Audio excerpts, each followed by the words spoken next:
Et moi, je détiens beaucoup de secrets du monde d'Abracadabra. Et son habit na fongola, son ACP na fongola. Et puis, na détruit ça sérieusement. Zaki ambassadeur 006. Il y avait 001, il y avait 002, il y avait 003, Bazaï Banzambe Misato, et Bakufa, Baza Soki na Kishasa so na Bakongo, et église wana église bana bateni na bango, et papa na bango Bakufa. Zaki na 004, chiffre 4, wana depuis Makuria. Ma camion son attend à Zaïre Zasarama, les 24 et les 14. Mon pas là, car le but comprenait mon émotion, et Zaki un certain 4. Ok. Alors, 005 pas avec 005, Azaré pe moko makufa pe bakunda pas avec honneur. Alors 006 c'était le passé Claude. Magie est tellement vaste, ils ont option na option. Ils ont magie blanche, ils ont magie rouge, ils ont magie jaune. Bina magie ils ont option. Option ya kozwa mbongo net ma maison riche monde, wana eza na kati ya démon Hermès, démon ya mbongo ou bien Mercure ou bien Mamo. Et quand vous parlez de Mamo, on a ce qu'on dit Kisi ya mbongo. Dans Kisi ya mbongo, il n'y a qu'une seule phase. Moindre faut pas liboma. Il y a un moment où batubele bakima. Moindre faut pas liboma. Et tala batubele basi mbongo. O bazaka na mbongo. O ba yebanaka. Na bibia ka mbongo. Makasite. Mais mbongo. Mbongo ba yebana tala liwana bango. Bazanga bana kisimbi te. Nga. Ba memanga mona yese na sime yese wana ndaka ngwande zaka na vandana na sous-vêtement na lia vraiment ba film na sima 30 je te dis on n'est pas d'accord avec toi na maman na kozelo ti poser maman ko sokole bonga o sokola ngate si un président parle de ça c'est qu'on a lavé qui sa femme par qui c'était à l'époque l'église de Zasa succès ça une mise et ngana zala ki wana. Et quand la maman est venue, parce que parce que à l'époque, lui de l'Équateur, président de l'Équateur, la plupart des autorités basées à l'Équateur. Et il a travaillé aussi dans la sécurité, il fut aussi dans l'armée, à l'époque, force armée zaïroise. Alors, Batmazaï Koya Kuna, mais prophétie Bimi, et puis, Bazi Maï, na cantine, Babengango Maï et Santo. Bazi Maï et Santo, Basokolo. Et ce qui est grave, qu'il avait, même les femmes des autorités, c'était lui-même le Dieu, soi-disant Dieu, à Botem 1940, en Équateur, na Biko. Souvent, et il venait la nuit, hein, Bazali Ngamo était pour Batbasako, il venait pas, il venait. Et tant Baroya, Baché Maï, Ngande Nendo Chamaï, to verbalisé, c'est-à-dire, to commis combo, mobile, nao, nan et tout. Tiangoba, il est la femme de tel. En bon, comme elle était la femme de tel, le mari est connu, il faut que ça se passe à huis clos. Alors, comme il est la femme de tel, on a bien un balangage avec moi-même, je vais laver pendant la boutou. Alors, bon, côté Randako, Zamba Sokolio. On a bassé Bazabota na 6 mois. Zamba 9 mois. Mais on a bassé Bazabota na 6 mois. Kotongo la papa. Na lemba kotongo la ngako pendant 1 mois les bobotu est fidèle bako a rebondera pour na maya ti ba bloko na 4 et puis au purger 3 na tongo 3 na midi 3 na po de zolongo la basalité pour autonne sa bana puissance et balembonge. C'est l'autre qui a fait sortir des secrets que attention mutako zala lo babo meso ko fongoli chambre boromona. Et je lui dis mais papa tant ozo yebise que soka fongoli chambre moni ye Azana Kinkola, Asala Miso Meeting, retour cabalistique, abino photo protégée. Ndé to bois qui va pour des pépés pour na choquer à la macacité. Alors, tant qu'on est découvrir, et surtout son simibilo comme moussi, le point spirituel, et qu'il est en fonction. Moi, j'ai assisté parce que maître moi le Fazara qui a encore la garde de corps, pinga penazai qui proche.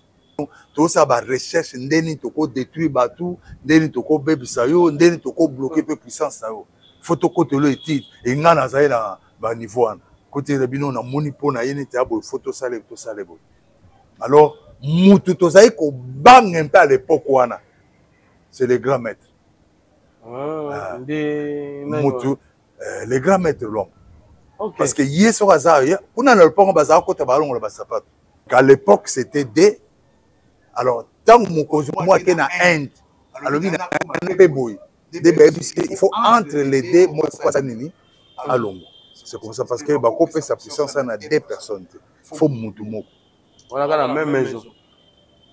On a Inde, à l'époque, à Zahir, Inde. Les lois comme franc-maçon, na rose, quoi.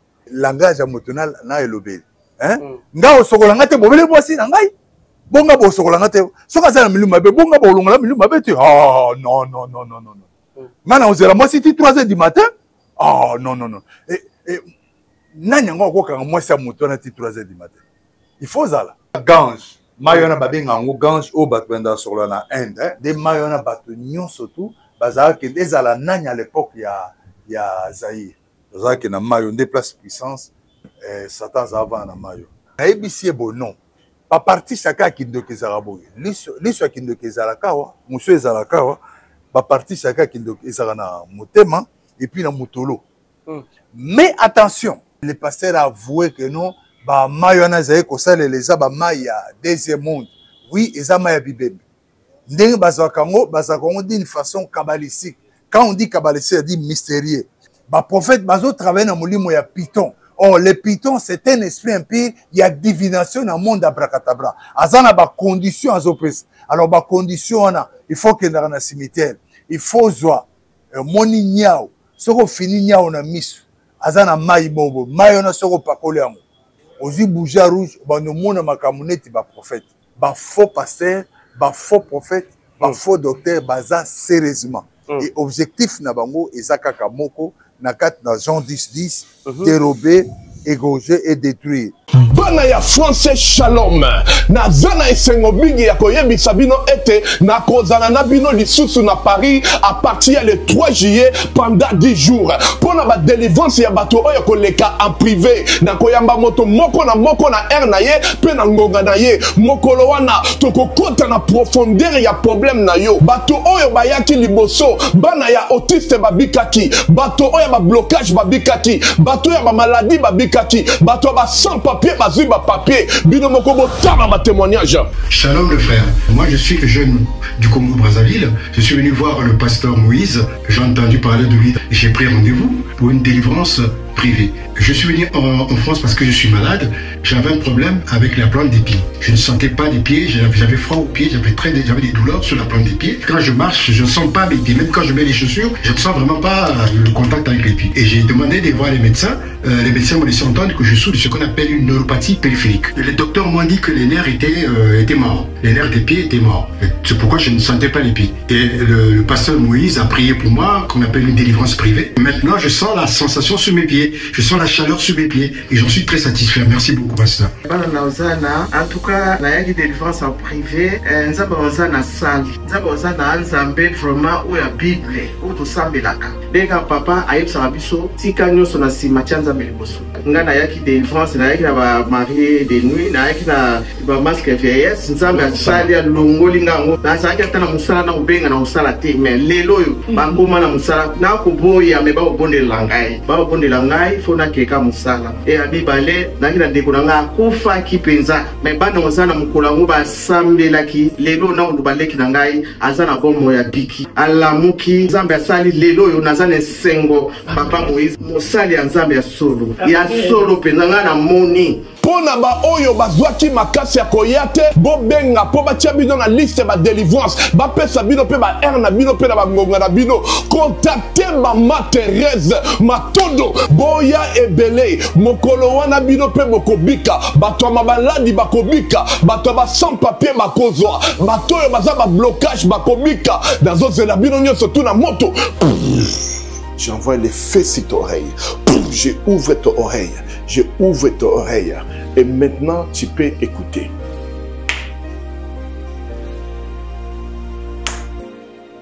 Bonjour, je suis Carmen. Je suis béninoise. J'avais rendez-vous aujourd'hui avec Papa Moïse pour ma séance de prière privée. Je suis venue parce que je n'avais plus d'audition. Mon audition côté droite était partie totalement. Et là, aujourd'hui, après la prière, l'audition est revenue. Là, j'ai fermé l'oreille gauche et j'entends de l'oreille droite. Et là, je suis contente. Shalom, shalom, peuple de Dieu de partout. Vous qui suivez cette grande émission, la réalité chrétienne avec Yves, Ipan, Tos, Bulletin de Faux. La friande avec la série continue toujours dans votre chaîne Super Promo 240. Voilà, nous sommes déjà avec le pasteur Jean-Claude Mwamba, ex-magicien, occultiste Nganga, Ndoki, Navakomboni, Semabe, tout bien gagné parce que là, qui moko ya bayo, basali, moi, bah, guerrier, wana nandenga mabe, batamboli pe mabe, mais les lois nzambe, abengaye, kozala, pembe ni naye. Voilà, l'homme dédié au péché mbote, bonne santé na yo. Il y a Etonga, aussi, corps de Christ, mon bateau, bah, nzamba do sunga. Ah, bah, d'accord, mon yo, le sous-soif, ça bon, nini. On a émission à Michel Lelo. Voilà. Bon, et Michel Lelo, je crois, on va parler sur l'église, sur les faux prophètes, si le manquement où la carte de l'église, est-ce que c'est biblique, est-ce qu'il faut que ça les langues ou pas? C'est ça que tu reçois un peu. Voilà. Merci beaucoup. Nous sommes beaucoup de temps na si je n'ai plus d'activité. Éternel Topesio, merci pour Zanzambé. Zolo kumu sans seulement pour la faveur au service tout le monde à fin du mois ya mai. Ce qu'on se peut dire qu'on peut se fin du mois ya mai parce que vous allez que bandeli presuka.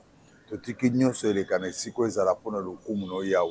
Na bondeli bona comme Jésus Christ. Amen. Amen. Voilà. Merci beaucoup l'homme de Dieu. Je crois bien qu'on est à la biso. Plutôt, j'allais dire, au mois de mai.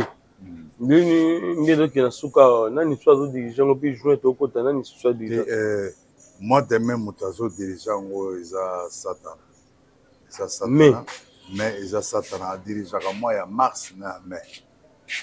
Donc, pour nous faire ça, courage, il faut atteindre les missions dans Jean 10, dérober, gauger, détruire. Donc, je crois, moi, ils ont vendredi. Alors, vendredi, ce que c'est une passation de pouvoir au Salama, na oya okota na mois de juin. Oya okota na mois de juin, on a M. Balberit, juge 8, verset 36, 33.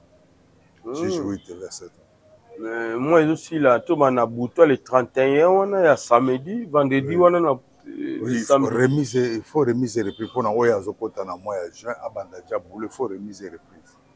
Donc, on a mois, na mois de janvier, Bélial, na mois de février, Léviathan, na mois de mars, Satan, na mois d'avril, Baal, et puis na mois de mai, Otoza, Lucifer. La question que vous avez, comment vous nous le Satan ou le Lucifer, c'est la même personne. Et ça, tout ça, on a bon été chickens, comme Claude, mais c'est toujours. Même Barbara, des personnes différentes. Satan Moussou, Lucifer Moussou. Lucifer porte lumière, tant vous avez dans l'eau, non? C'est que Satan est un adversaire en Zambé, et Abisso. C'est tout. Mais pourquoi Lucifer porte lumière. Pourquoi Zozonga, moi, Belé, n'a Nemo Bima? Non, c'est le président, il faut appeler ça en force. On a un capitaine de monde na bomi na moi monde na sel batégal yo côté na moi je travaille petit là ça là va travailler na bango ezaka na Jean 10 dérober gorger détruire on a 5000 na chrétiens cause en possession ya moi cause en possession à moi zamba bandano lokola alpha assoxiano lokola omega voilà moi des jeunes na côté siko Balberit à Kubanda zana juge 8 verset 33. Alors, Balberit a Rubanda le 1er juin, à Zon attend qu'on fait la fête d'indépendance. Ok. Il y a toujours mon abonnement aussi vite, moi belé, m'tala ya koufi crise, m'tala ya koufi, m'ta koufi n'angomba. Le meilleur docteur par excellence, c'est pas les pasteurs, c'est pas les prophètes, c'est Jésus de Nazareth. Donc, Ezalanga, je suis très faible. Maintenant, la place Nakima. Ok. Nakima pas Jésus. Mais l'ingéza bobatona quand on a passé Claude, na oubli que sauter Waya. Jésus de Nazareth. Amen. Ça, c'est bien. Alors, tout le monde a dit, surtout, on a tout seulement mouké. Là où Italie, fausse pratique dans l'église, fausse prophétie, manquant, où Italie paye, bilo comment commis à coutume dans l'église, tout le monde a vraiment commis la l'immensa dans tonga, mai, munga, jiji.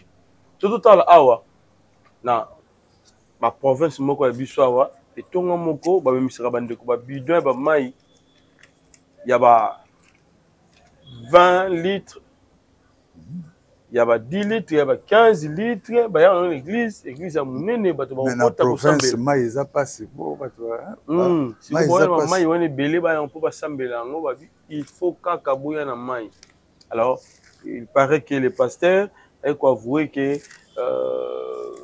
les acquis qui sont côté des acquis bibembe ou selon bateau yo ba témoigner ndenge tout landa biso na bino.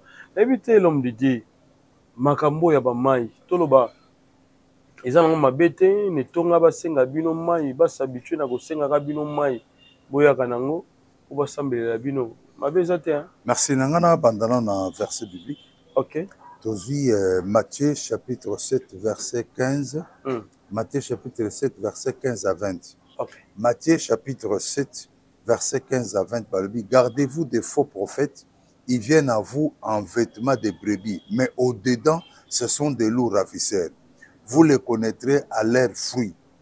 Cueille-t-on des raisins sur des épines ou des figues sur des chardons?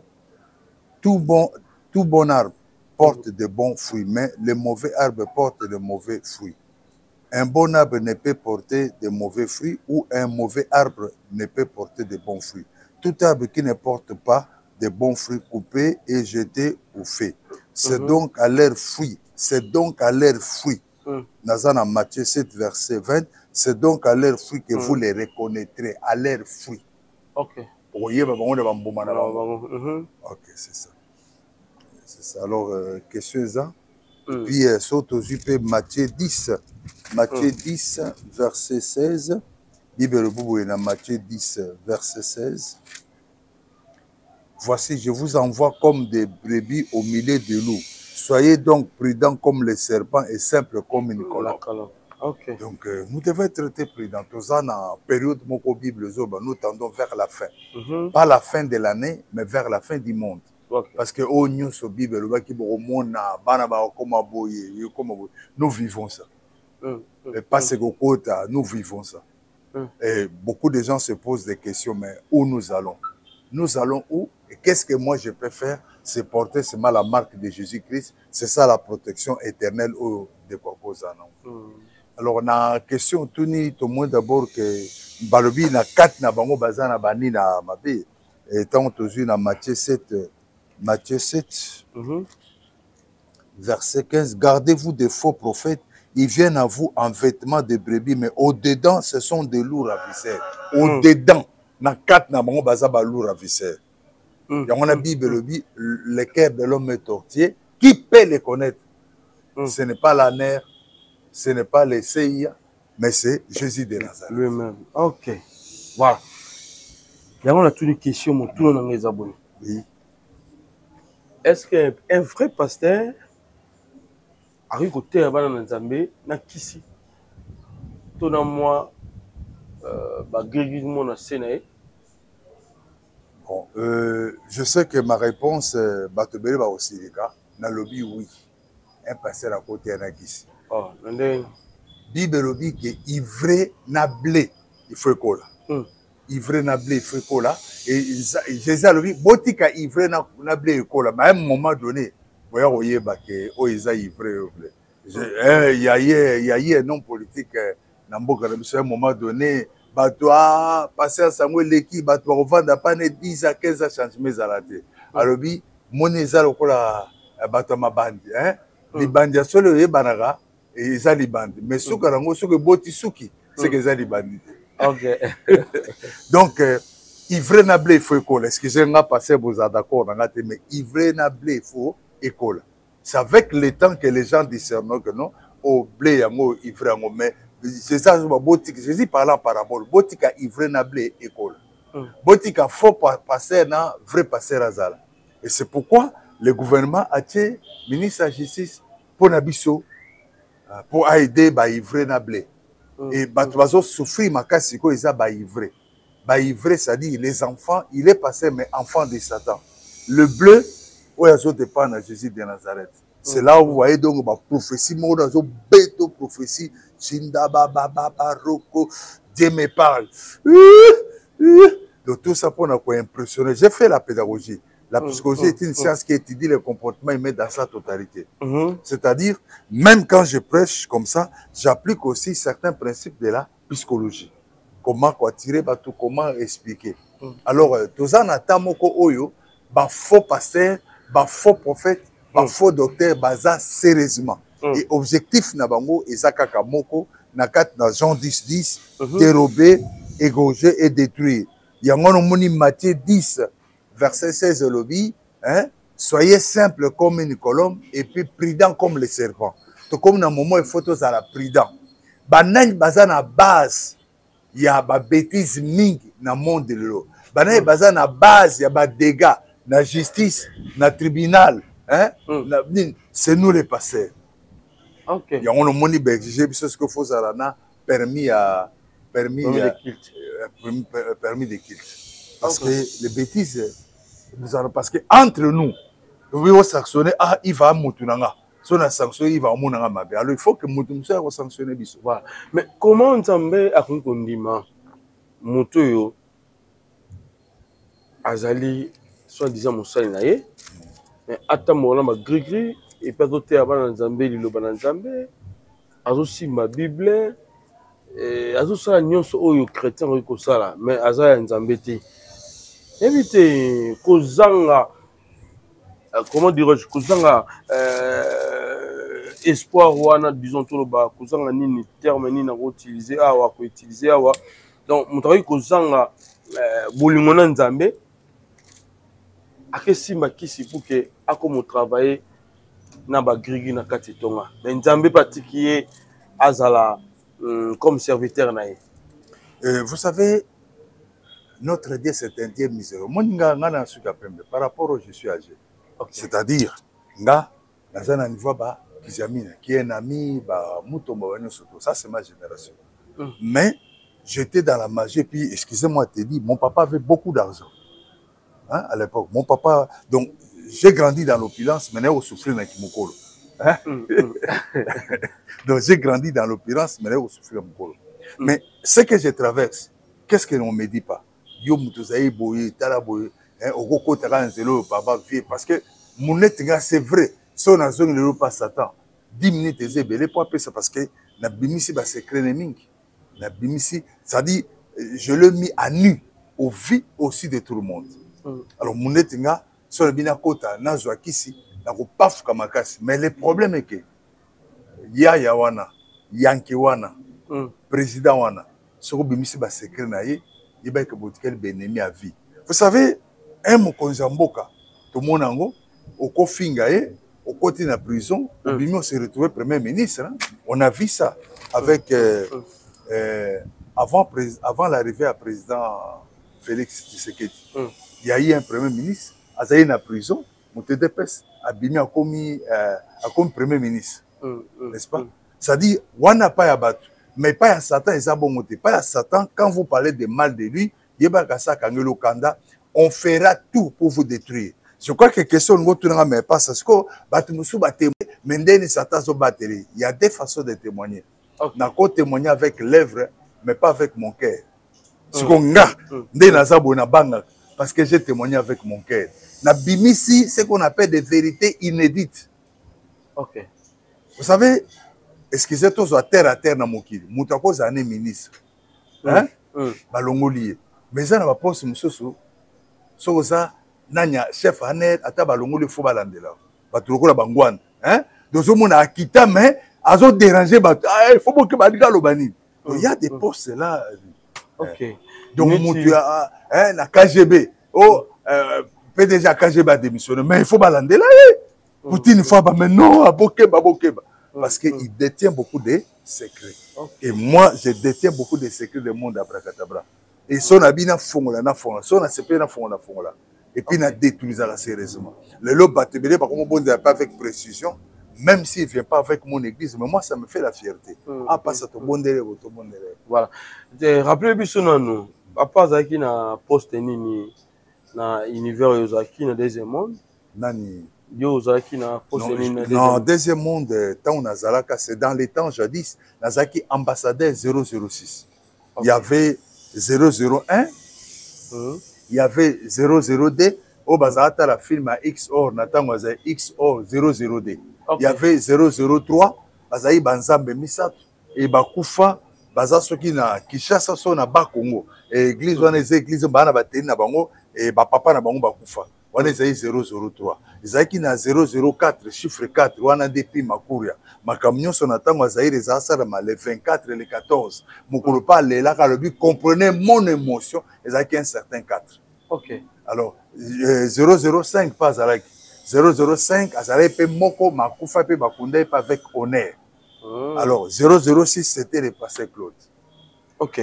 Voilà, la toute question parce que le toyebi ba oyo bazalaka na ba niveau supérieur ndengwana bazalaka ba riche bazalaka batambongo, c'est une question de comment atinenga na tunayo. Oui.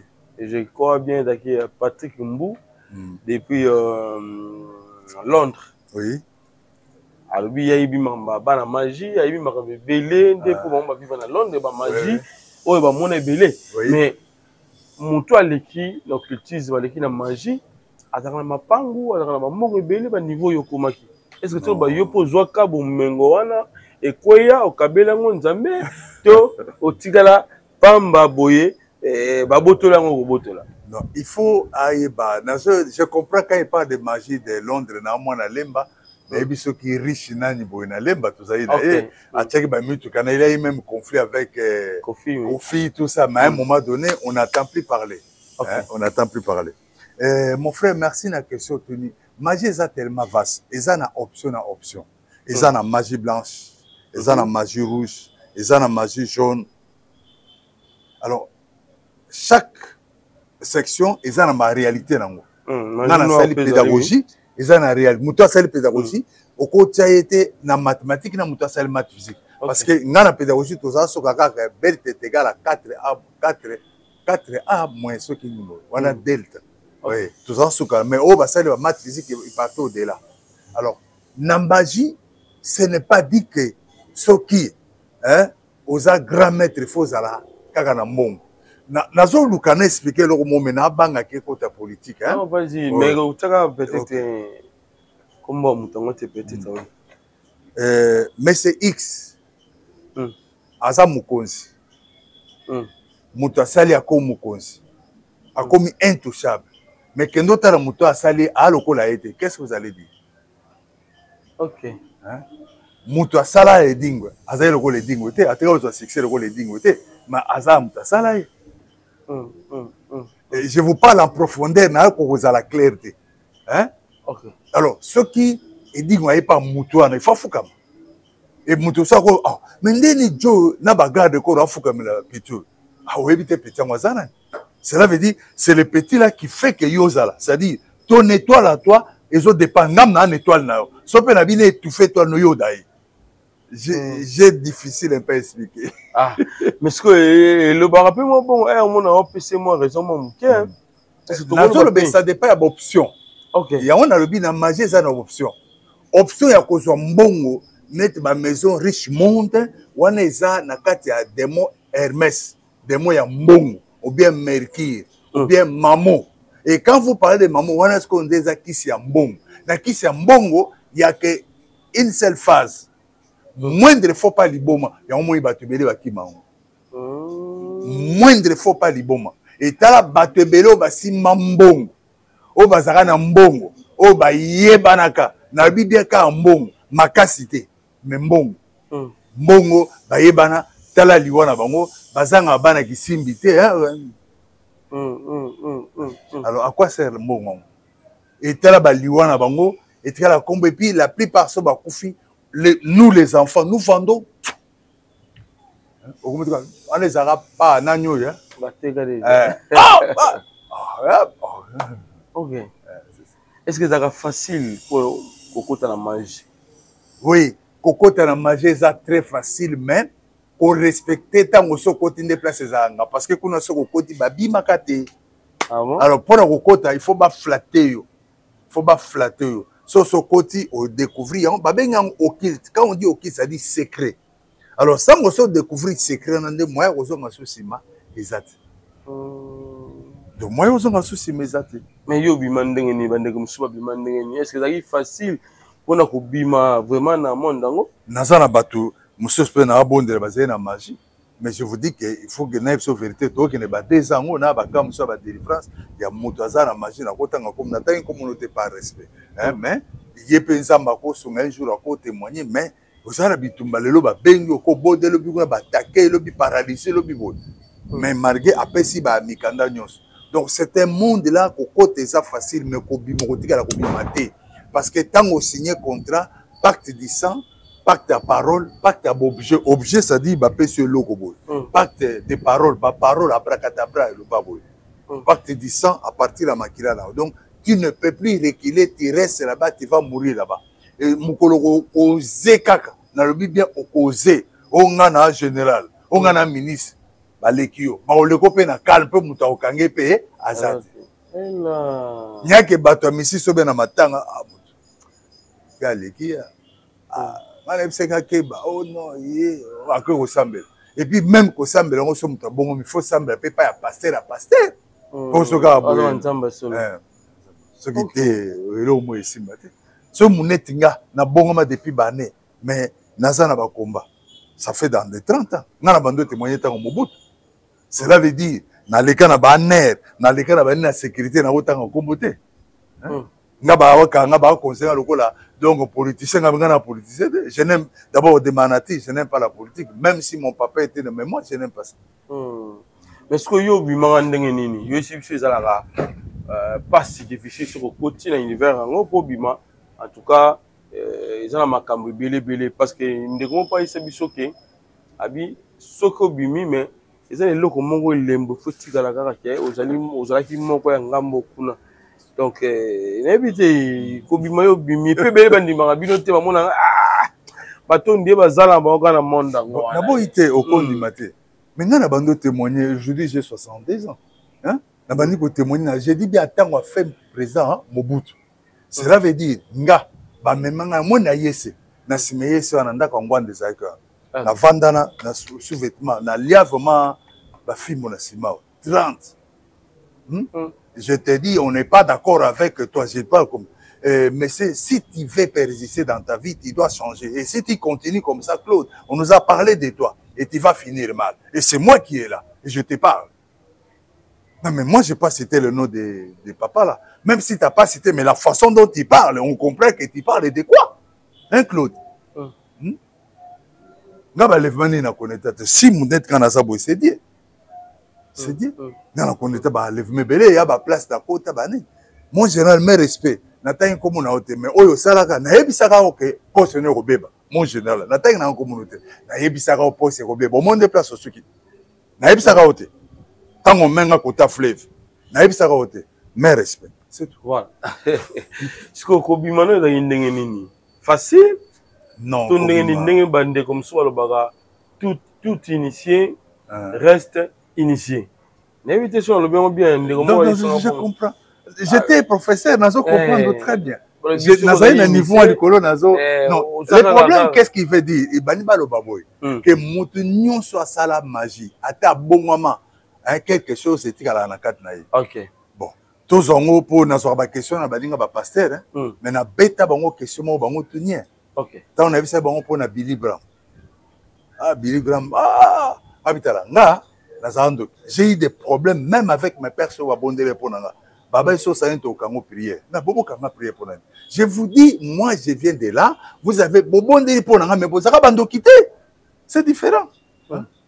So bondé pour un colonel, Mosaï Sodate. Même s'il est converti, à quoi il que non, dès la mona batelimbo kebab, et puis c'est la vérité. OK. Tout ça, il y a des débat bango, il était dans des sciences occultes. Mais Mokolo a voix quand il moko, ba grand tout, je dis bien ba grand news, ba passer la mine à l'em. Bon ben on a soutien, débat ici là. Débat ici là. Oh, mais sinon Claude avait raison, tu ne m'inquiète. Tant bahani no bakabali jufo na binga na kota mes pères spirituels m'ont demandé tala biso de bitenga na uta kuna problème na ngezani na uta kuna na ebi ba risque et na ebi que le so na sali faut pas parce que ezate mutu lokola ngande ba oyebisa ke pour na nini boy non alors na ebi ba risque na ebi ba danger nango et ça na ancien sportif non na ebi ba risque na ba danger ya sport OK na zai quartier. Okay. Naïba danger na lelo na 60 ans pourquoi lelo mukongo commence à la passe docteur Abi eza dit ya ba banini basiko nde bozali kobambanana siko ba répercussion na 65 nini c'est ça. Voilà. Tout que maintenant où était l'église parce que on dirait na répondre à la question te balobi ce qui bon batebele ba ebsa nga boy même des passeurs nga na zo ma question lobi na zo 2 heures de temps ba passer na ba question mais tant on a beti bango question bango tout nier ming baloba na nga boy passer Claude libuka ba toute la pilipili je crois que c'est ça la question aussi libuka ba toute la pilipili sur le ciel raté cela veut dire même ndengo za wana ndengo za no komi pasteur au bon moment bien te ba bloko wana ezagaka la vie je suis d'accord bongo yo hein tout ça ba pasteur yo kingani obimana nani kingani yo yebisanga parce que bien-aimé dans le Seigneur Shalom, c'est bien moi votre frère le pasteur Israël Nash, représentant légal à Ophelina. Jésus est mon papa. Jésus est mon papa à Kinshasa déjà bosunga kaboyebi.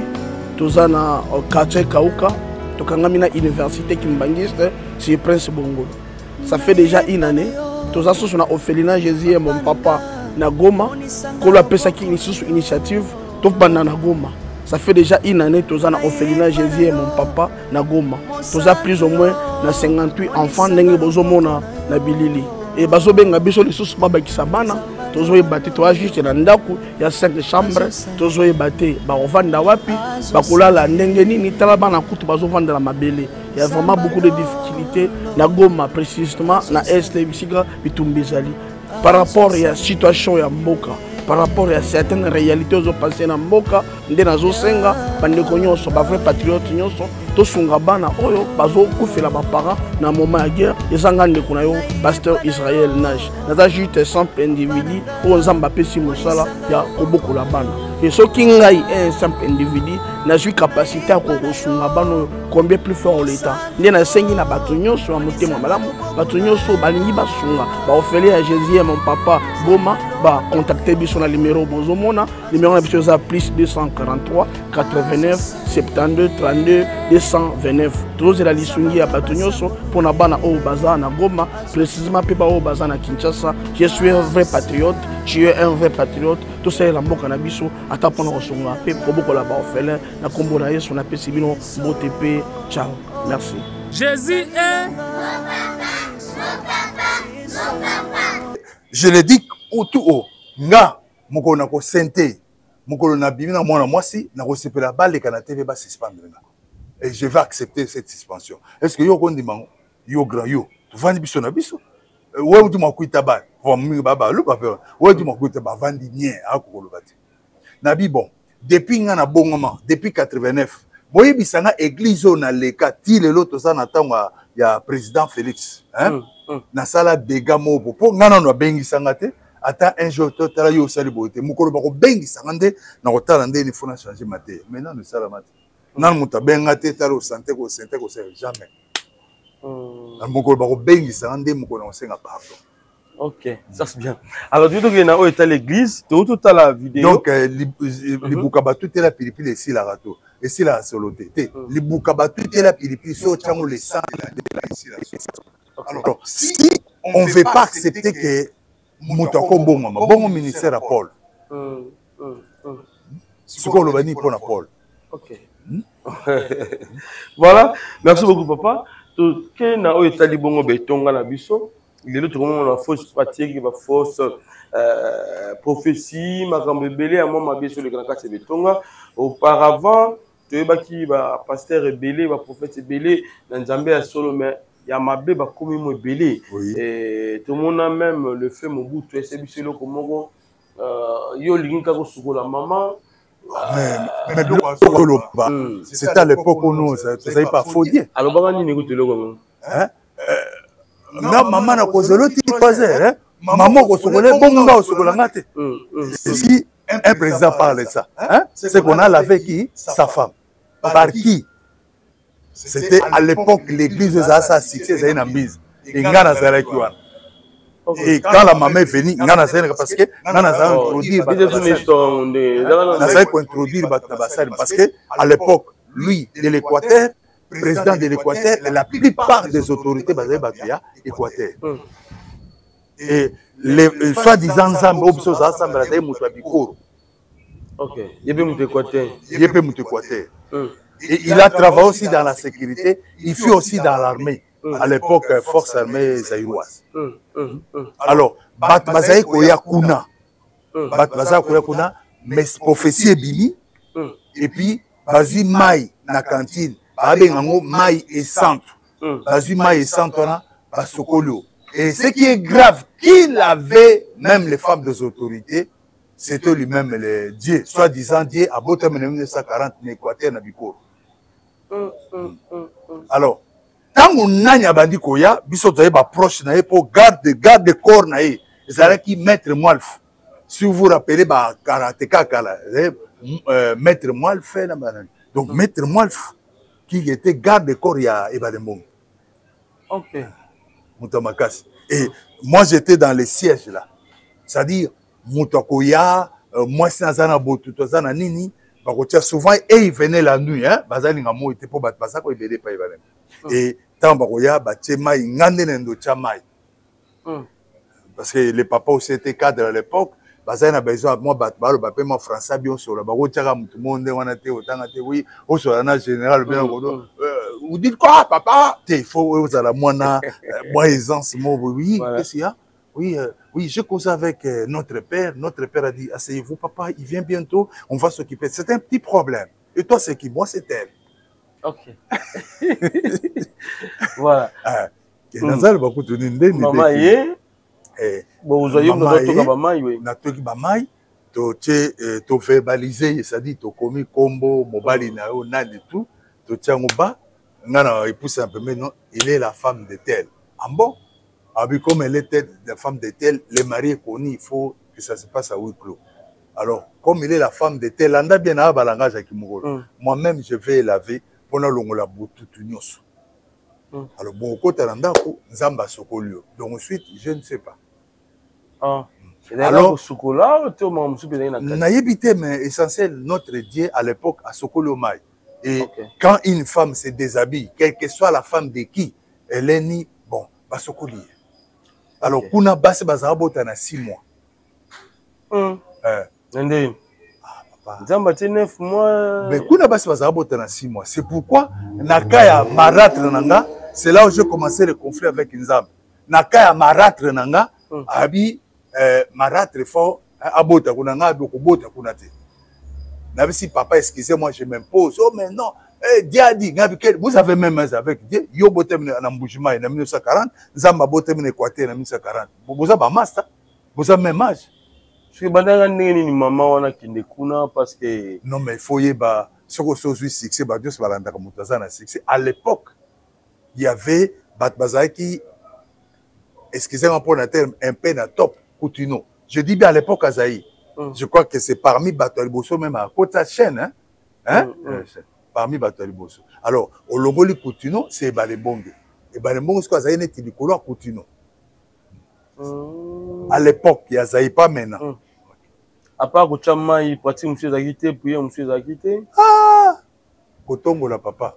Na lemba Kotongo la ngako. Pendant 1 mois, il faut tout est fidèle. Oh, bazo bimisa basalité. Bon, il faut que tu tongo la. On a camion à faux sceptique. Et ça, Alex a des semaines. Ok. Bah oui, c'est automne. Voilà, il y a mon miton, là, tu es dans ton là. De bako a rebondir pour la maya tchiba bablo na 4 et puis au pilier 3 na tongo 3 na midi 3 na po de zolongo la basalité pour automne ça va na puissance et balembonge sont des bêtises. Est-ce que nous avons pas un écho qui n'a mis un remède puis na bloc va pratiquer dans ça la paix. Écoutez, au commun appelle solution, mais je vous dis que ça éphémère. OK. So tozui na tout ça nous na Bible na 2 Pierre 2 2 Pierre 2 verset 1 2 Pierre 2 verset 1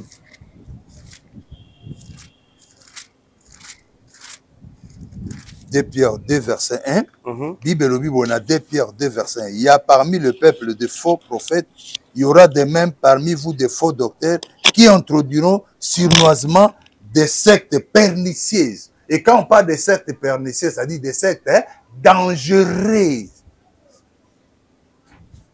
Donc des sectes pernicieuses qui régnaient les maîtres qui les a rachetés, attireront sur eux une ruine soudaine. Donc on parle des sectes pernicieuses. Et c'est comme ça qu'il y a des sectes pernicieuses, c'est-à-dire des sectes pernicieuses, des sectes nuisibles. C'est comme ça, beaucoup de gens venaient là-bas. Alors moi, Claude, j'ai décidé, j'étais à l'âge de 20 ans, j'ai décidé que maman a kobota awate. Et pourquoi on a décidé que maman a bota kunate? Un, boyiba que Nzambe owana azaki divorcé. Nzambe wana azalaka divorcé. Azana bana ba métis. Hein? Bana ba métis. Ok. Alors, Nzamba divorcé, Nzamba yemoko Nzamba lobi amilobeli yemoko abali mwasi amibale. On n'en disconvient pas. Et dans moi, c'est Mibalana, on a une série 6. Donc, 62. Alors, qu'est-ce qui s'est passé? Les Aïki n'a gêné, mon qu'on appelle métis. C'est comme ça que Nzamba Benga Kinga, alors lui, il a moni Claude au Solami, il a na bon samaka. Na bon, c'est Nzamba terre pour abala. Moi, s'il faut quand même appeler ça, on appelle. Oui, il y a l'inglénde, pour Yako Kitate, Anna Batu, oh, Anna Nzamba Sonana. J'étais aidé quand même, papa Rabino. Nde na bongisele makamba bota ina mwana mwasi wana fait abalaki babota ka mwana moko. Aujourd'hui la femme en question azana en Europe. Azana en Europe. Alors c'est quoi abota ki na césarienne. Banani ba memaka na clinique. Parmi les chauffeurs ngao na alo banabino. Na bemi mwasi Nzambe, Nzambe pas azana sim. Nazo senti que Nzamba azo banga état mwasi neza grave. Mais yo Nzambe, ce ko zo banga pona. Yo le biyondo kelele koloda se yo kokufate. Et moi c'est aboti na césarienne alobi bon meka koyebisa ni bandimini mutu mokote. Et j'ai gardé le secret. Alors comme na tour ma mère nanga kuna bazaba bot so we bat basambela kuna tuna bango maternité Josué. Maternité je basi ba bota na 6 mois. Est-ce que bazaba bota bana réel? Point d'interrogation. Ya wana nga na signé ki si papa avec tout le respect que je te dois. Tant on a papa zo travailler noté de vie de gouverneur était Kabaïdo à Kabaïdo. Et vice-gouverneur de Zita Poite. Okay. Et l'autre vice-gouverneur, Baramoto, il était vice-gouverneur. À l'époque, on avait qu'il y a une garde civile. Est-ce que l'église nous a la là? Oui, mais comment on a une fraction? Pour ban paix, il faut battre un plan, papa. On peut vendre un papa, papa me cohabiter, il faut que un papa na bidoni. Donc comment fraction, bon, bamsubana masina, bamsuna matete. Ben, toujours maintenant nous moqué na discours on a Mobutu. Tant que l'obaka bongo. Non mais tant que le bongo biso tout c'est catholique nanda. Parce que mon gars ça va nanda kwa Nzambe. Église ça ka na salon na. Mais melenga mbute.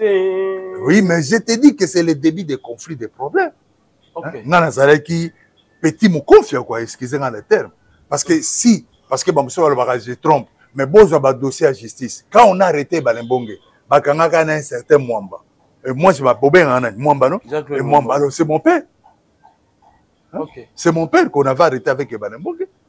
Comment c'est mon père. Et qui a aidé Ebanembonge à un terrain, à un Itesco à Mouneno. C'est mon père. Et on a Mobutu à Boto là, terrain tout. On a Boto là, terrain. On a comme problème à jalousie, si vous. Okay. Parce que c'est l'autre qui a fait sortir des secrets que, attention, Moutako Zala, le babomeso, ko fongoli chambre boromona. Et je lui dis, mais papa, tant que je sais que soka fongoli chambre moniye, azana kinkola, azana miso meeting, retour kabalistique, abino une photo protégée. Ndé to bois qui va pour des pépé pour na choquer Zala makasité. Alors, tant qu'on découvrir, et surtout son simbi bilo comme Moutousi, le point spirituel, et qu'il est en fonction. Il est gouverneur, il est ministre. Physiquement, il va te travailler. C'est pas, je suis clair. Nde nine bandua. Si quoi tindi batu baye, peut batu Équateur, il peut monter Équateur. Il y a eu des débats. Moi j'ai assisté parce que maître moi le Fazara qui a encore la garde de corps, pinga pe nazaï qui proche. Parce que dans mon écoute maé les dimna parce qu'à l'époque on a tête ça va très bien donc tout ça va recherche ndeni toko détruire batu, ndeni toko bebi sayo, ndeni toko bloquer peu puissance sayo. Faut toko te le titre et ngana zaï na ba niveau côté de bino na moni pona yene te abo photo sale to sale bo.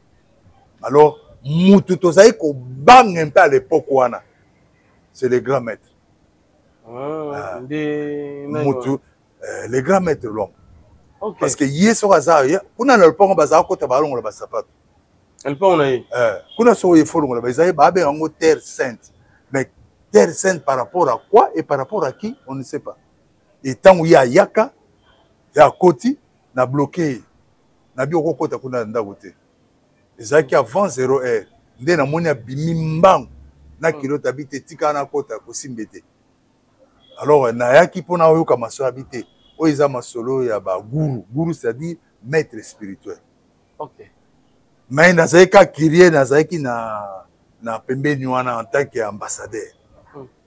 Abi asinga petit keba. Oyebi mo yebi nyonso te. Na habité vie ngana sirande nanga. OK.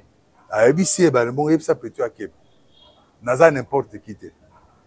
Donc à l'époque c'était des. Alors tant mon cause moi qui na Inde. Alors il faut entre les deux moi ça nini à Longo. C'est comme ça parce que ba couper sa puissance à deux personnes. Faut mutu moko. On a la même maison. On a Inde mutezao dire à l'époque à Zaïre Inde. Les lois comme franc-maçon na rose quoi. OK.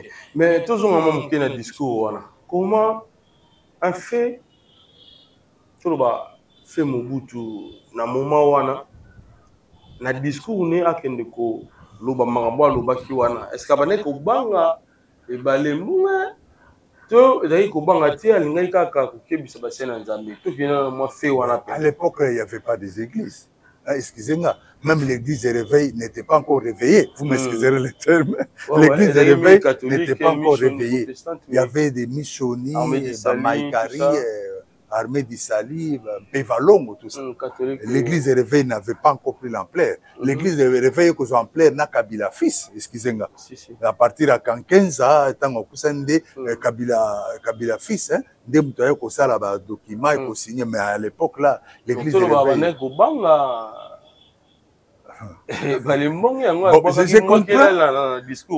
D'abord, aux Oyoka. Tant mon habit, tant moi je suis c'est pas un Zambé. OK. To vandi na Zambé tozo solo.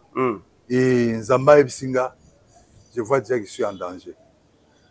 Je suis en danger. Parce que vous sentez oui, quand on a étudié, on peut étudier langage amotonal na elobeli. Hein? Nga osokola ngate bobele bosi na ngai. Bonga bo osokola ngate. Soka za na miluma be bonga bo longola miluma be tu. Ah non. Maintenant, on se moi si 3h du matin. Oh non. Et nani ngo ko moi ça moto na 3h du matin. Il faut ça là. Parce qu'à tout moment, erreur les ba téléphone te ba ko peso hein nini comment on appelle ça ba moto Télécel dit. Cela veut dire que la femme avait découvert certaines réalités. Et maintenant il fallait protéger. Et protéger ce n'est pas facile de parce que non. Nzambe na monto ça na bituma moko e comme parce que nous avons remarqué que même l'intercession et il y avait des infiltrés. Et Moussous a dit que petit monde n'a pas na pas mais beaucoup de sous musikate. Na pena muté Équateur mais beaucoup de sous musikate. Alors tant que balemo ko azoluka a changé façon a longo la bateau Équateur pembe na comment qui difficile parce qu'il y avait net colonel X. Il y a des DSP, il y avait des ambassadeurs, il y avait des membres de la sécurité à Minene. Il faut tout le monde na olongola bango moya olongola bango ezati. Siko aliga kisko a changé Tchabalouba ngana epseno vie. Ko Tchabalouba na situation de ça. Il sentait déjà parce que ba menace spirituelle de bandaki. Donc on a un niveau na moment wana ni siko na pouvoir le kamunga. C'était Balemon qui avait le pouvoir. OK. Habitant qui négocier qui la même maison. Bon, même maison, c'est pas mais il dit que ça Ganessa ça mayo za na Inde ba dans sola. Vous m'excuserez na talan moi Ganessa na dictionnaire. OK. Voilà donc toujours continuer na pasteur Jean-Claude Mwamba. Donc c'est ainsi maman des Okinda. Ils sont bino awa. Oh ils a dictionnaire pour fan. Na éviter ça na bosani na amutu na poli. Oh ils a la rousse. Ga. Maintenant, est-ce que bah combo bimisako pena ba la rousse de poche et bimarapé? Tiens, mais ce dictionnaire ramené. On m'a envoyé une photo merci na zokiam. Bolobi nanga tomoni osala ke kufi makasi. Batindele nga dictionnaire pa maman Nzamba Benzo. Amen. Lettre G hein. Lettre G. Lettre G. Ganissa. Lettre G. Pardon Bolingisa. Kitana openza.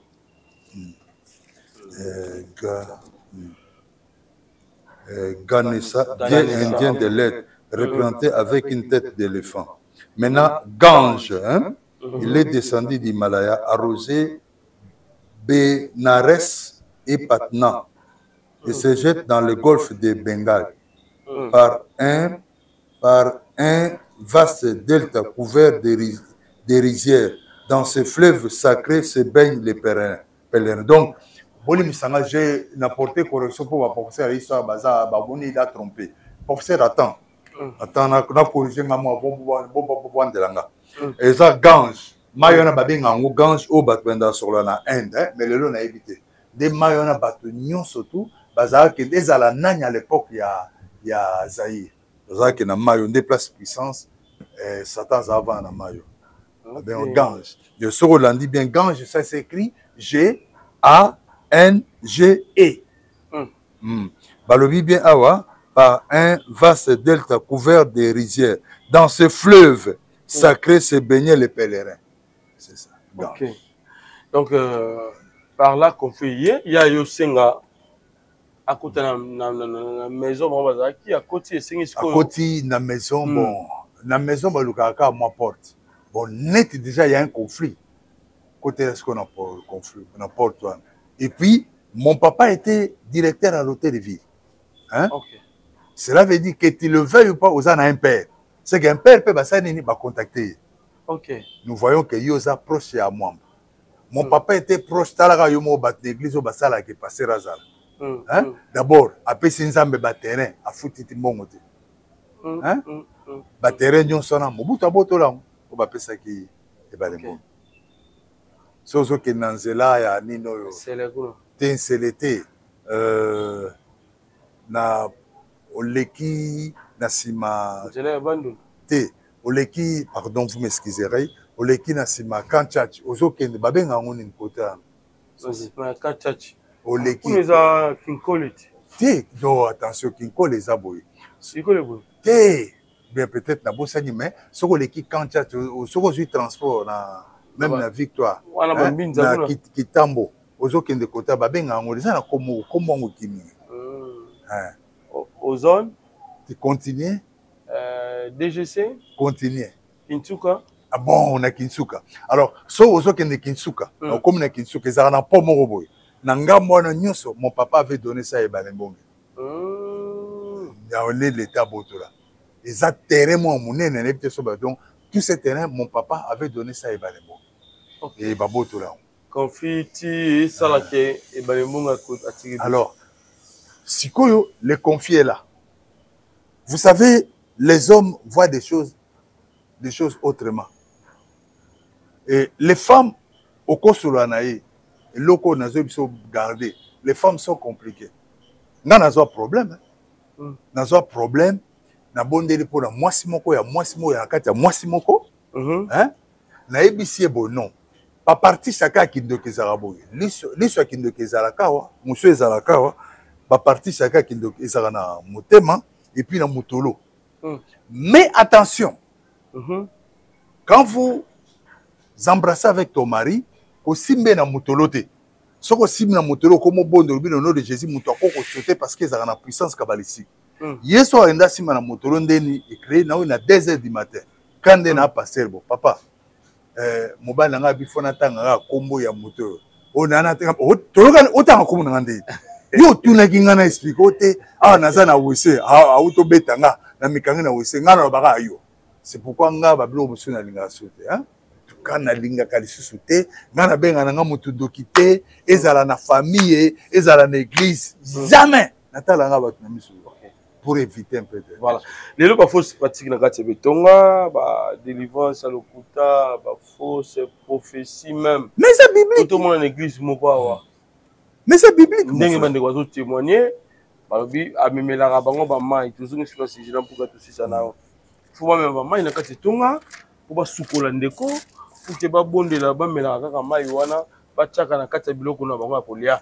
Ndeko ye moko témoigner na kati ya culte que azaki na ndenga mabe, biloko nzonde ko sala mai bibembe. Et ça le mera ndenge nini, ba pasteur wa zama bibembe ba mema na kati ya beton. Tuna monyo surtout assemble après ba lembo. Ba utiliser mai. Mais mai on va savoir moi. On va éviter. Origine à mai eza morgue. Pourquoi j'ai dit origine à mai eza morgue? Ça dit à partir de morgue, mai a bibembe. Il faut pas sanctionner mai pour que ça soit disant guérison. C'est comme ça que ça se passe. Mais c'est la nuit. Nzambazaye na Mercedes 230 ya balubo babenga atatu. Hein? Tokolongwana ngwana na 2h du matin toye na Saint-Joseph. Hein? Toye bayebi ke wana kinga et ça coûte trop cher. Toye tozi ba bidon bani toke na ngo. Et la plupart des gens travaillent avec ça. Tant aux Maya Bibembe, hein, aux Maya Bibembe, au boîte même na stade, 1, na croix, 1, 2, 3, 4, et ben d'abat. Mais et celui qui a il faut pas s'appeler Vitalo rouge. C'est-à-dire Vitalo rouge, il faut bon. C'est là où tu auras des problèmes maintenant. Donc tu vas peut passer dans ma morgue wana, et puis il gagne l'argent de plus que va fonctionner. Parce qu'à l'époque, à Zahir, on a un bidon à 25 litres. C'était $100. Ce qu'on a habité, c'est combien? Et on ne vient pas pendant les jours, surtout sur le remaniement.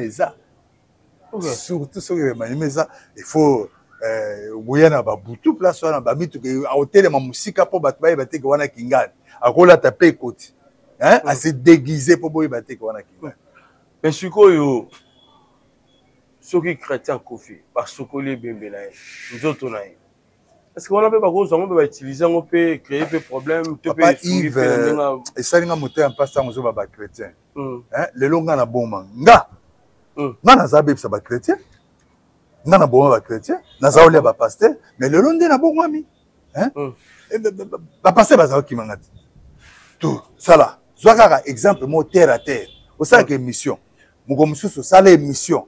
Benga kaka moto ali vuluana hein soit grand pasteur na bi ba grand ba yebana ata 5 ngape na ya ba oyate ba okimo nani te ba okima ngate me ba yebiso ke ba ko éviter ba ça les missions na ceux qui mort ceux qui nani ba ko éviter parce que il y a des vérités qui peuvent sortir. OK, voilà pour en finir la question au kaka ya mama bibembo te nangana tanga pour na ivrer hein Matthieu 13 toloba lambo mutaku fait les alakapé sacré.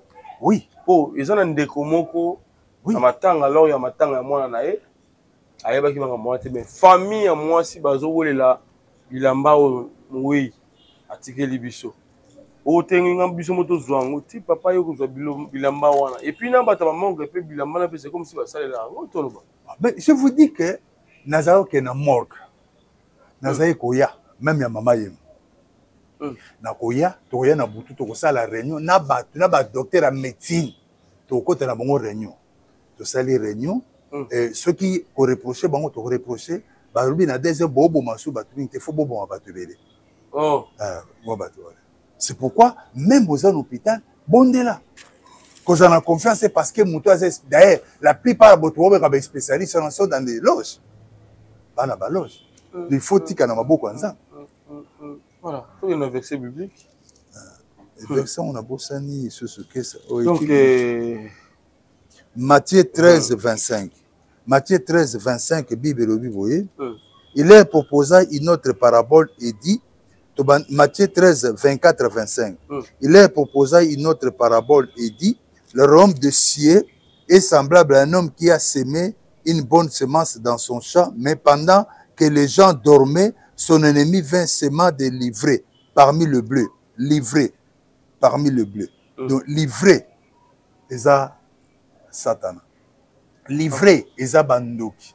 passer ba assemble la main bazanaka il y a livré et les blés. C'est ça, donc il y a livré les blés. Alors pour te comprendre on bien toqué dans Matthieu 13:38 hein. Matthieu 13:38 Bible le bolandanga passer Matthieu 13:38 les champs c'est le monde. La bonne semence ce sont les fils du royaume. Livrés ce sont les fils du malin. Matthieu 13 verset.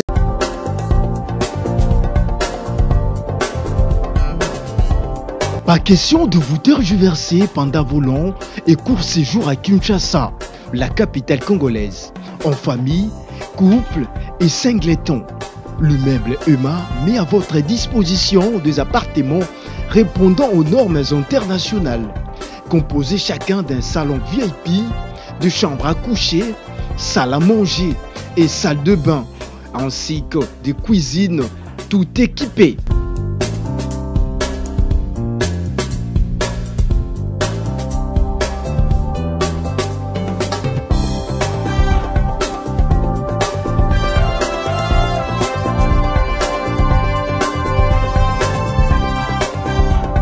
La connexion Wi-Fi en permanence. Pour les problèmes de coupures intempestives de courant électrique, un générateur disponible pour alimenter ces bijoux.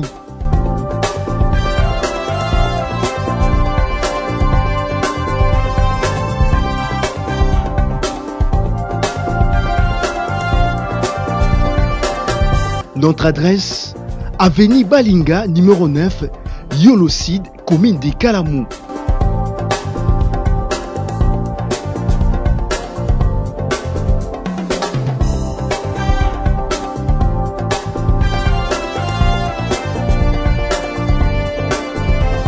Pour plus d'informations, plus 44 74 66 38 44, plus 44 75 39 90 053, plus 243 82 31 46 488.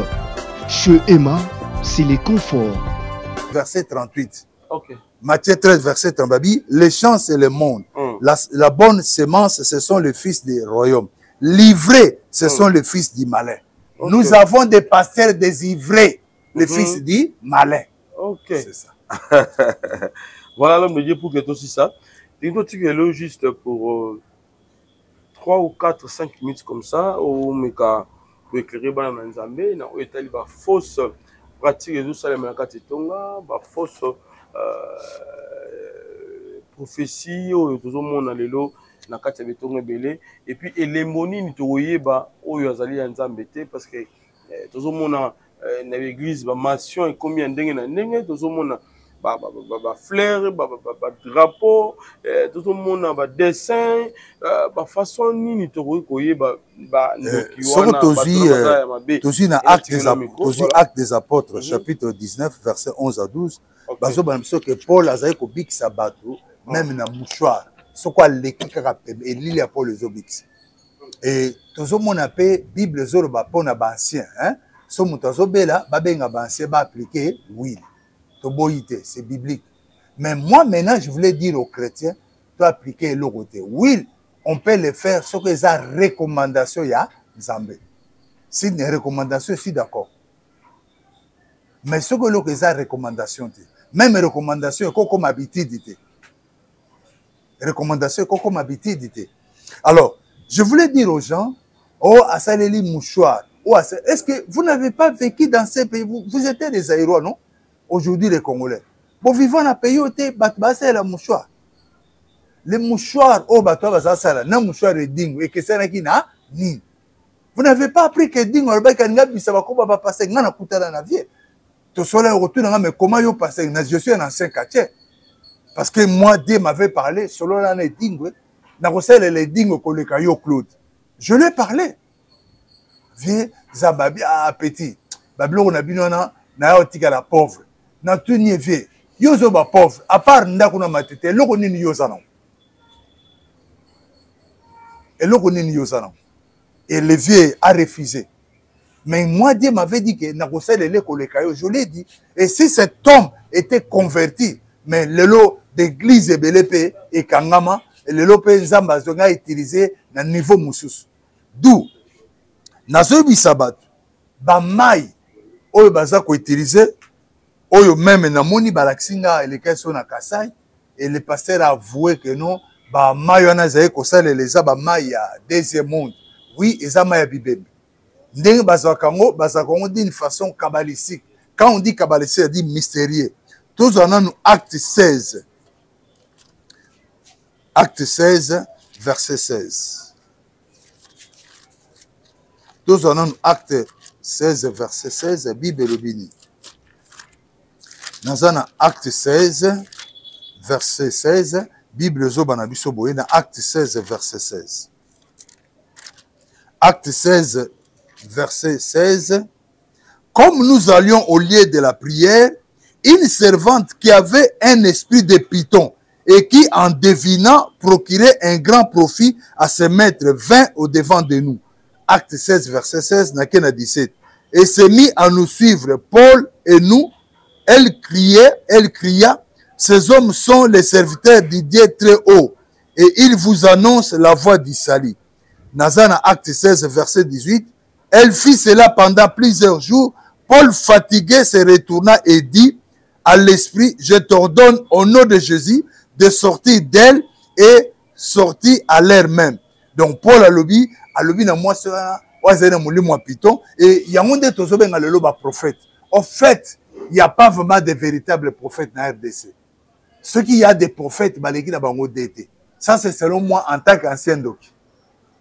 Bazana bango, il peut avoir des serments, et la plupart que nous avons, bazaba prophète, il y a monde abracadabra ou bien deuxième monde.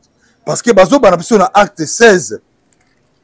Tant tozo acte 16, verset 16, bazo le baké, comme nous allions au lieu de prière, une servante qui avait un esprit de python. La plupart des prophètes travaillent avec l'esprit de python. Pour esprit à python, ils ont esprit à kobikola. Il va te dire des vérités. Mais à un moment donné, au monde Azwarabasi, pardon, si aujourd'hui l'État congolais a comme Rolinga, a même mise dans l'église, parce que la monique est dérapage et les kimingi, n'a pas prophète, n'a pas faux docteur, n'a pas pasteur. C'est ça. Et il y a une Bible, Zoloba, na Osée 4, 6, mon peuple périt, faut de, qu'on prophétiser, qu'on ait ça moutou que, au lati sous vêtements rouges, c'est pas un problème. Mais l'ongola moli mouza na katia moutou là, c'est autre chose. Pour l'ongola moli mouza na katia moutou là, c'est autre chose. Il y a une Bible, Zoloba, na Osée 4, 6, mon peuple périt, faut de connaissances. Donc, bah, prophète, bazo travaille na moli mouya python.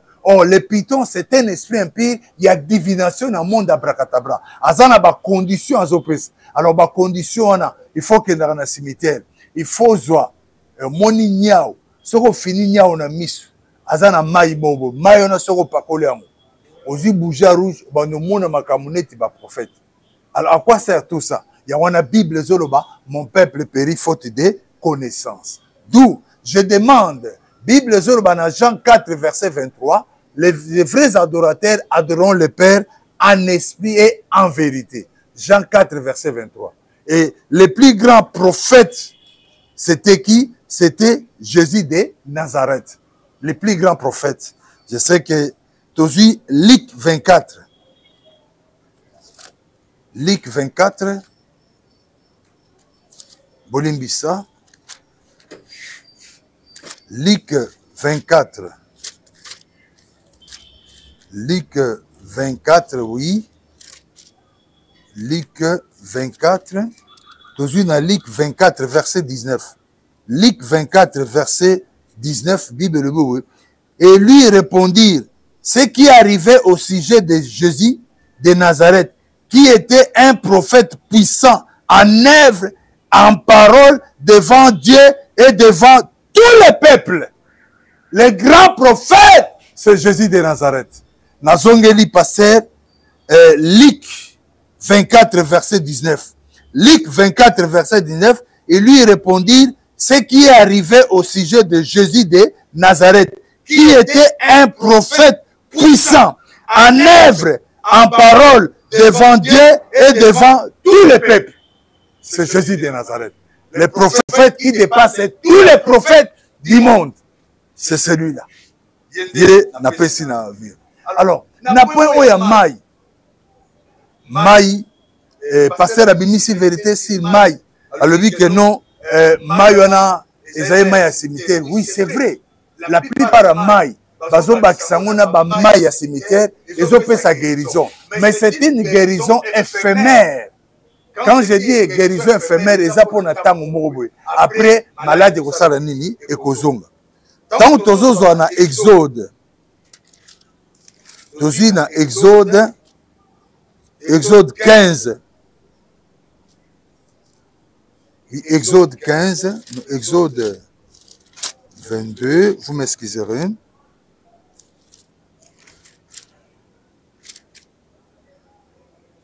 C'est 15, hein? Exode, tous la Bible, Exode 15, verset 22 à 23. Moïse fit partie d'Israël de la mer Rouge, il prit la direction du désert d'Escour. Et après 3 journées de marche dans le désert, ils ne trouvèrent point d'eau. Ils arrivèrent à Mara, mais ils ne purent pas boire l'eau de Mara parce qu'elle était amère. C'est-à-dire, Maïwana, ya bibeme, wana babenga ngope, Maïa Mara, nandenge pe ya kindoti. Donc Mara, ni koloba amère, bololo. Et ça, le kolozi café, ozi café, au café na kopo, au lingo meloté secret, au kango isa amère. Donc, na kindoki, Maya bibemba benga ngope mara kabbalistique. Oh, toza on a besoin de mara kabbalistique, toza on a besoin l'eau. L'eau, c'est Jésus de Nazareth. Tobima, na o ezali mara kabbalistique. Ya mona Bible zoloba mon peuple périt faute de connaissance. Osée 4:6, mon peuple périt faute de connaissance. Na eko senga yo mon frère. To sambela même pasteur, to sambela maboko pamba. To tikao ba l'huile. Na lobi l'huile est à la recommandation. Maï est à la recommandation, mais comme habitude, et ce comme habitude, on a commis ma bé. Il y a une Bible, mon peuple périt faute de connaissances. Merci. Zambale Kanako, Pamola Bisso. Zarine de Konabino passé Claude Mwamba. Pour m'atteindre facilement, c'est 0, le code c'est 00243 9 4 fois 48 298. 9 4 fois 48 298. Que Dieu vous bénisse. Yasika na misunga eyaka toujours na ba solution. Toye pona ko sunga bino. Yo mutoza na ba maladie oyo ba mindele ba ko ko traiter te na poto. Ovandi na Amérique, ovandi na Afrique, diaspora esika nyoso zali na Europe. Toye na solution. Benga ba médecin na biso en ligne na ba numéro oyo ezali ko apparaître na écran na yo. Benga bango ba consulter yo. Kisi nyoso olingi ba komela yo ba ko komela yo. Par exemple, toza na ba maladie moko ba mindele ba ko traiter te. Toza na ba antibiotiques, toza na ngo besoin na banzoto. Benga médecin en ligne. Ce que vous avez la maladie ou etungi sakao, des fois ba médecin en famille ba koko komelote, peut-être ba JP ba solution na ngote. Ah on a mis sunga tozo libino solution. O bengi ba médecin en ligne ba consulter yo pe ba komelo ba kisi to kotindelo bipa nyonso yo pesa meli. Diaspora bisika nyonso zali na Amérique, na Afrique, na Europe to kotindelo ba kisi na o ozongo en bonne et difforme. Misunga eye pona ko sunga bino. Ngai papa Lewis Nyongo Mbangi na belaki pendant longtemps na lokaki solution na ba examen epai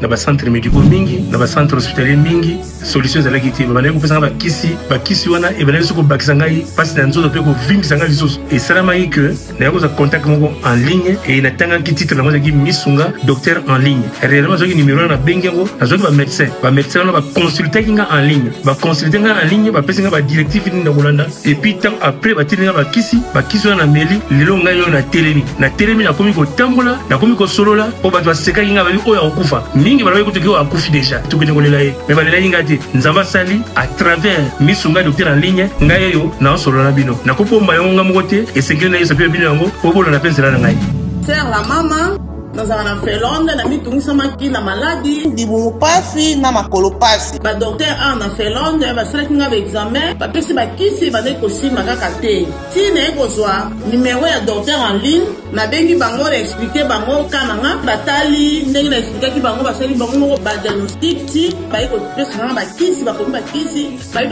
ko sunga yo ba tinga ba kisi ngo pe na poste na zio ngo na meli na mi yo ki pe bien ba ndeko ngai na ninga sunga pe bino soki ezali yo kozomona malade no bazozola solution te biso mosusu baafricain bamalade na biso esengaka te badokter oyo bayebi vraimen culture na biso makambo na biso na banzoto na biso omoi batraite na misunga vraimen ezoleka kitoko lobiko ezali diaspora congolais nyonso na mboka oyo ozali mpona oyo etali sante na yo contacte misunga Dr Aline nde ozwi solution.